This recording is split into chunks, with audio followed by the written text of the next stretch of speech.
Bonjour, bienvenue dans cette troisième édition du Rendez-vous des énergéticiens. Alors aujourd'hui, je vais interviewer Isabelle Mallard qui pratique l'approche holistique. L'approche holistique, voilà. Elle va nous expliquer ce que c'est dans quelques instants. Avant de commencer, je vais faire un petit rappel. Voilà, là ici on parle d'énergétique, de pratique énergétique. Nous ne sommes pas des docteurs, nous ne sommes pas des pharmaciens, donc nous accompagnons les gens pour qu'ils aillent mieux. Nous ne conseillons pas aux gens d'arrêter des traitements. Nous ne prescrivons pas de médicaments ou quoi que ce soit. Donc voilà, c'est bien pour recadrer les choses. Nous sommes dans l'accompagnement, on va dire de l'aide aux gens à aller mieux. Alors donc, comme je le disais, je vous présente Isabelle Mallard avec nous aujourd'hui. Donc Isabelle, enchanté de te recevoir. Bonsoir Sébastien et merci de m'avoir invité. Et voilà, donc Isabelle, est-ce que tu peux nous expliquer ce que c'est que l'approche holistique? Tout à fait. Bon, un thérapeute holistique va considérer la personne dans son ensemble sur le plan physique, émotionnel et psychologique. D'accord, donc on prend vraiment un aspect de la globalité. Ça, c'est un peu comme un des principes de la médecine traditionnelle chinoise. C'est Tout à voilà, fait. le corps et l'esprit ne font qu'un. Donc voilà, On tu as considère l'environnement de la personne, son milieu familial, enfin tout ce qui la concerne. Voilà. D'accord. Et donc, on va rentrer un petit peu plus dans le détail tout à l'heure sur ce que c'est, comment se déroulent les séances, quelle formation tu as reçue. Mais d'abord, est-ce que tu peux nous expliquer qu'est-ce qui t'a mené à pratiquer l'énergétique? Qu'est-ce qui t'a amené vers cette voie, vers cette pratique? Tout à fait. J'ai suivi un parcours en fait très atypique et assez exceptionnel. J'appellerais ça un chemin de vie parce que vraiment j'ai découvert l'énergétique et ça m'a passionné. J'ai senti un appel et je savais que c'est la direction que je devais prendre dans ma vie. Donc au départ, je suis professeur de piano et de chant, donc je continue bien évidemment la musique, mais j'ai eu un moment où j'ai eu de gros problèmes de santé et j'ai été, on va dire, bien soignée et bien suivie par une ostéopathe qui m'a envoyée vers une thérapeute homéopathe uniciste, phytothérapeute, et qui m'a bien sorti d'affaire en fait. Et quand j'ai été bien, j'ai voulu me former à cette thérapie qu'on appelle les dermalgies, c'est-à-dire par la palpation du ventre, et l'anamnèse de la personne, on va pouvoir évaluer les organes en difficulté et pouvoir déterminer si on peut donner des granules ou une plante. Alors évidemment, quand j'exerce ça, je le fais en accord avec des médecins, si la personne prend un traitement. Et donc, Ah, il c'est y a une toujours un synergie avec le complément. médecin. Voilà, Ah, ça, donc c'est on important de travaille préciser.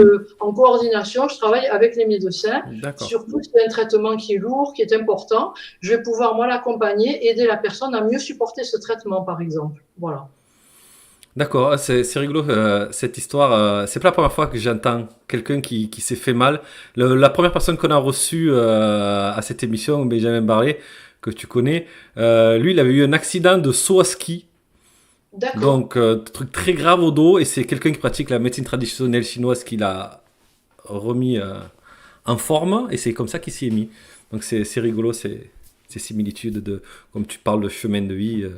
C'est vrai que bon, on se retrouve souvent propulsé malgré nous vers ce genre Oui, de pratique c'est ça. et d'envie. Donc j'exerce depuis 95 maintenant. Mhm. Donc, à partir de là, ben, je me suis formée au massage relaxant, ayurvédique. Je me suis familiarisée avec les points d'acupuncture, les méridiens. Et j'ai découvert le massage du ventre Kinetsang. Tout mon parcours a été jalonné de rencontres extraordinaires avec des personnes qui m'ont vraiment propulsé vers l'avant et qui m'ont aidé à m'épanouir dans mes pratiques et mes soins. Donc là, j'ai été formée par un élève de Gilles Marin, donc qui a euh, enseigné le Kinetsang, hein, ici en Donc, le France. Kinetsang, c'est à quelle origine? C'est un massage chinois, un massage du Ah, le ventre chinois, oui. chinois. Le Qi, l'énergie, Netsang, les viscères et les organes. Ok. Oui, c'est vrai que ça revient dans ce que tu dis, Voilà, les organes de. on dirait que c'est une sorte de Qigong appliqué en fait. Voilà. D'accord. Donc on va travailler en direct sur les organes, on va détoxifier les organes, on va libérer les tensions abdominales. Donc par le massage. Voilà, par le massage, qui peuvent vraiment impacter la digestion. Et on va aussi aider le patient à libérer ses émotions, parce que des émotions qui sont réprimées vont générer pas mal de problèmes de santé par la suite. Oui, notamment au niveau des organes, oui. Voilà, on va l'aider à prendre conscience de lui, voilà, de lui-même, développer la conscience de soi par la respiration, parce qu'il faut dire que ce massage se fait uniquement avec la respiration. On ne peut pas faire un kiné-tsang sans faire respirer la personne. Donc tu guides la personne dans une pratique de respiration tout en le massant en même temps.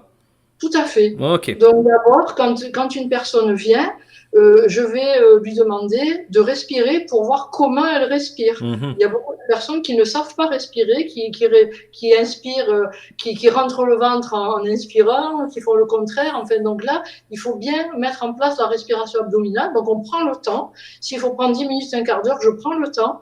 Mais une fois que la respiration est installée, on peut commencer le soin. Mhm. Voilà. Après, ce qui est important dans le massage du ventre, c'est sûr qu'il y a le massage, mais c'est l'intention qu'on va porter, nous, en tant que praticiens, dans ce massage. Et là, on part sur Bien, l'énergétique du coup. voilà. On dit bien que là où est l'intention se trouve l'énergie. Voilà. Mhm. Donc, c'est à nous d'y mettre tout notre cœur, en fait, pour amener le patient vers un état de guérison. D'accord. Ok. Oui, c'est vrai que pour rebondir sur quelque chose que tu as dit tout à l'heure, c'est vrai que parmi les principes de médecine chinoise, voilà, justement, approche holistique, le corps et l'esprit, voilà, on parle chez nous de stomatisation. Voilà, souvent quand on a des émotions qui nous perturbent, ça a un impact sur notre physique, l'estomac qui se noue, le dos qui se raidit. Et donc voilà, par ce travail, et ça a un impact aussi sur notre énergie, et donc par ce travail que tu fais, tu agis à la fois sur le physique, sur l'énergie de la personne par l'intention, et du coup sur l'émotion aussi de la personne. Et du coup, c'est ça l'approche holistique. Tout à fait. Ok, Et d'ailleurs, ce qui est extraordinaire, c'est que quelques temps après, les gens me rappellent et me disent j'ai pu prendre des décisions que je n'arrivais pas à prendre depuis peut-être 5 ans ou 10 ans. d'accord. Donc il y a ce côté après coup de libération émotionnelle Tout à qui fait. permet de libérer un petit peu l'esprit, des pensées, de sortir un peu de ce qui nous tourne en boucle dans la tête. Les gens arrivent à réfléchir, à se poser, un peu ce qui s'est passé lors du confinement, où il y a des tas de gens qui ont quitté Bien leur sûr. boulot. Et du coup, il y a des gens qui prennent des décisions radicales dans leur vie, on va dire, après t'avoir consulté. C'est ça. Et il y en a même qui me rappellent pour commencer une thérapie, en fait. Hein. Donc, parce qu'ils sentent que, bon, il y a des choses qu'il faut remettre à jour. Voilà. Hmm. Oui, c'est vrai que ça- j'avoue, ça m'est arrivé aussi. C'est un peu perturbant quand il y a des personnes qui vous disent que grâce à vous, elles ont quitté leur mari. On peut parfois se sentir un peu coupable. Mais après, en général, on ressort du non, non, mais c'est la meilleure chose qui me soit arrivée. C'est vrai que des fois, ça, il faut assumer derrière, hein, je dirais. Est-ce que tu peux me parler d'autres formations que tu as reçues? Je sais que tu as été formé à d'autres Alors, choses. j'ai rencontré aussi une personne extraordinaire, le docteur Martine Faure-Alderson, qui a vraiment développé la réflexologie plantaire en France et elle donne des formations vraiment extraordinaires. D'accord. Et voilà, donc j'ai suivi ce cours avec elle en Suisse. Et c'est vrai que souvent, j'associe vraiment la réflexologie plantaire avec le kiné-tsang dans la même séance. Et là, on a des résultats fulgurants. C'est vraiment D'accord. extraordinaire. Donc, après, Voilà. sociologie plantaire, il y a un effet un peu plus énergétique, je dirais, Oui, parce que c'est les méridiens qui sont touchés par la réflexologie tout à plantaire. fait. On va travailler sur toutes les zones réflexes, toutes les parties du corps hein, qui se retrouvent dans la plante du pied, ainsi que les organes, la circulation du sang, les Oui, os, c'est vrai que etc. du coup, c'est bien complémentaire. Tout à fait. Et tu fais d'abord lequel? Dans quel ordre? Alors, je vais d'abord faire le kiné-tsang, Mhm. voilà, et je vais voir déjà comment réagit la personne. Il se peut que au cours d'une séance de kiné-tsang, ben, la personne ait beaucoup d'émotions et que elle se mette à pleurer aussi parce qu'elle contient ça depuis Bien sûr. peut-être 10 ans, 15 ans ou 20 ans, voilà. Et donc, une fois que tout ça est bien mis à plat, on va après faire la réflexologie plantaire. Oui, donc tu fais le travail. En gros, ça me paraît logique parce que tu vas enlever un petit peu les blocages qu'il va y avoir de circulation au niveau Oui, des organes. Et après, tu vas activer certains méridiens, certaines circulations, certaines. Voilà, c'est un peu de la tuyauterie en agissant sur la réflexologie plantaire. tout à fait. C'est important ça de.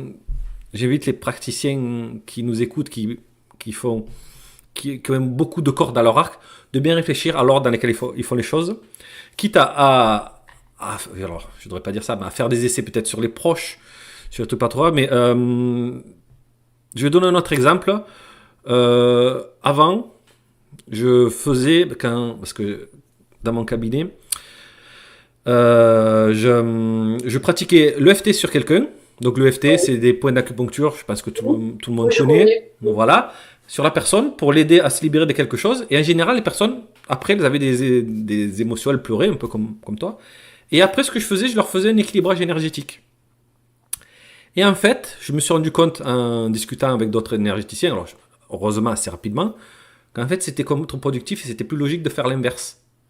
Parce que il- quand on fait de l'EFT, quand on fait de la réflexologie plantaire, quand on fait un travail énergétique, on enclenche quelque chose. Si on refait autre chose derrière, on casse l'information qu'on a donnée à notre corps et il ne sait plus comment il doit réagir. C'est pour ça qu'on dit aussi qu'il ne faut pas multiplier les thérapeutes. Ok, faut pas aller voir un coin énergéticien, un acupuncteur, un magnétiseur. Non, il faut et espacer un peu les séances parce que voilà pour l'EFT, c'est en fait l'équilibrage diminue l'effet de l'EFT derrière. Et en fait, alors qu'en faisant l'inverse, en équilibrant l'énergie de la personne, je me suis rendu compte que l'effet de l'EFT était multiplié par 2 voire par 3. Et oui, et oui. Donc voilà, je vous invite vraiment ceux qui, quitte à nous poser des questions dans les commentaires, voilà, ou dans le formulaire contact du site, voilà, c'est vraiment des choses sur lesquelles il faut faire attention parce que on peut mal faire les choses et voilà, c'est aussi pour ça que je fais cette émission pour que on discute entre énergéticiens et que on s'alimente les uns les autres. Donc je vous invite à voir les émissions précédentes et excusez-moi pour cette digression. Donc nous revenons à toi Isabelle et donc tu nous parlais donc de la réflexologie plantaire, donc le kinetsang que tu as appris. Tu as aussi d'autres formations, je sais, comme la sophrologie. Oui. Est-ce que tu peux nous en Voilà. parler? Alors, comme je suis passionnée de psychologie aussi, Mhm. dès que j'ai été en bonne santé, je me suis formée à l'Académie de sophrologie à Paris en 93. Et donc, ça a été quelque chose aussi d'extraordinaire pour moi de pouvoir travailler sur tous ces aspects de la personne. Alors, Voilà. est-ce que tu peux nous Surtout à expliquer la rapidement ce que respiration. c'est la sophrologie, s'il te plaît? Alors, la sophrologie, ça va être une manière d'ancrer la personne, lui apprendre à vivre dans l'instant présent et surtout à respirer. Parce qu'en fait, les gens, ils sont connectés à beaucoup de choses, mais sauf à eux-mêmes. Hein. Les trois quarts des personnes ne respirent pas, elles vivent en apnée. Donc, la première chose, c'est d'apprendre aux personnes à respirer et à respirer profondément. Parce que plus on a un souffle court et superficiel, plus on va entretenir l'anxiété qu'on ressent déjà depuis longtemps. Donc, ça devient un cercle vicieux. Donc, déjà, faire comprendre aux personnes que la respiration, c'est vraiment un lien unique entre le corps et l'esprit. Voilà. Et c'est par elle qu'on va pouvoir commencer à s'ancrer, à se centrer au quotidien, à prendre de la distance par rapport aux événements, à avoir de meilleures relations et vivre vraiment dans un bien-être qui n'est pas négligeable. La sophrologie, c'est basé sur la méditation par visualisation, si je me trompe pas. Alors, il y a des exercices de respiration. Ensuite, moi, j'ai fait mes formations et puis après, j'ai créé mes propres protocoles. Mhm.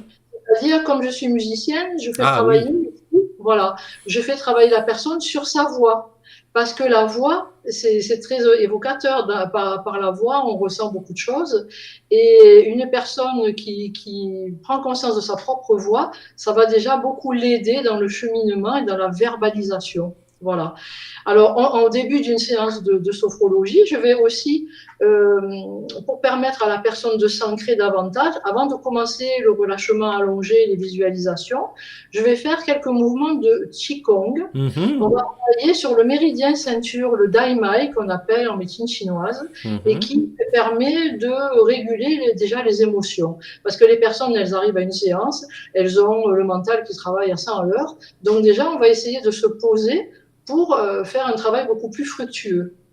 Donc ensuite, on va travailler le relâchement du corps, la relaxation, et on va travailler les visualisations. Donc ce sont des visualisations qui sont personnalisées, qui sont adaptées donc à chaque personne. Et ensuite, on va travailler sur les souvenirs de la personne. Mhm. Et au fil des Intéressant. séances, on va arriver à mettre le doigt sur la période où cette personne a été bloquée dans sa vie, c'est-à-dire qu'elle ne peut plus avancer à l'heure actuelle et donc elle ne sait plus quoi faire. Donc, à travers tous ces souvenirs, on va pouvoir débloquer tout ce processus-là. Voilà. Ok, très intéressant tout ça. Est-ce qu'il y a d'autres formations dont tu veux nous parler? Alors après, j'ai suivi une formation avec aussi une personne très intéressante, Nguyen Le Quang, en Dien Shan, en réflexologie du visage, et en moxibustion. Ok, Donc voilà. Et donc c'est lui-même qui donnait les formations. J'ai eu cette chance-là aussi. Et donc c'est lui qui a fait connaître la médecine vietnamienne en France après la guerre du Vietnam. Et donc, avec ça, j'ai beaucoup travaillé avec la moxibustion pour soulager les sciatiques, les points d'acupuncture. Donc, j'ai ouais, tu as voilà, pendant beaucoup de quelques cordes à années. ton arc. Et j'ai Voilà. l'impression que sur certaines choses, tu as été précurseur. Parce que Oui, vu les dates que tu m'annonces, je pense que tu étais parmi les premières formées sur certaines techniques. oui, tout à fait, tout D'accord, à fait. Oui. intéressant. Donc après, c'est tout ce que j'ai appris, je l'ai donné en formation, que ce soit les massages, le Dien Shan, tout ça.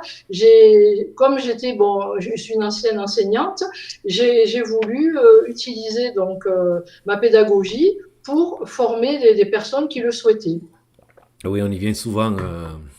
Voilà. On y vient souvent à bout après quelques années. Ok.